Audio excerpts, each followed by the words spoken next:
as soon as it pops out, it goes behind the knee. Okay?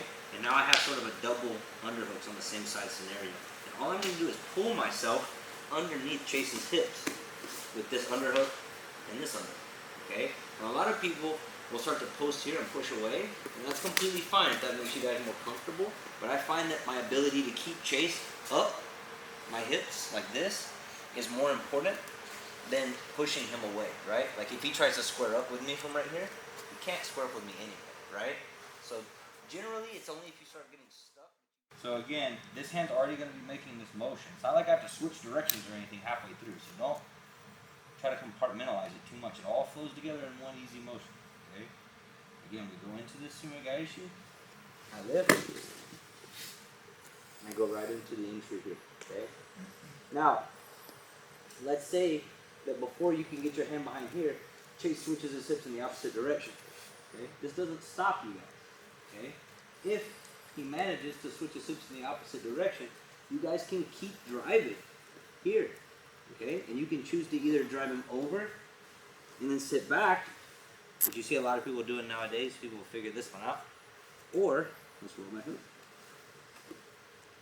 Or, as he switches his hips, you guys can switch legs and take him in the opposite direction and maintain the exact same leg. No big deal. Okay, both options are fine. So we're not really worried too much about hip switch there.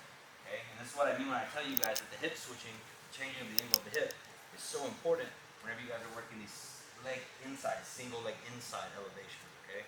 Because that's what's going to determine how we do it. Alright? So again, I'm trying to get this. Chase is going to wrist roll me. So when he wrist rolls, he brings his knuckles to the bottom side of my palm so that the only thing stopping his hand from moving forward is my thumb as opposed to it being my 4 fingers here. And then he drives his hand through that gap, and that's how he escapes that gap, okay? It's not that difficult to do, right? You can do it pretty quick, right? Just beating a one-on-one. He did the same thing, he grabbed me. Okay, same exact thing. When I grab him and I try to take him over, hand goes behind the knee, my leg stays in the center, I keep his hips directly over my chest. Okay, I pull everything in, keep following through that same path, and I sit him on the ground with a fully locked foreleg. Now, you guys can choose while you're down there to reach and try to grab his other leg and keep both legs controlled. That's great if you can get that. If you can't and you only land with one, okay, you still got to the foreleg, alright? Doesn't make it or break, right? So again, here, I go for it, he breaks that grip.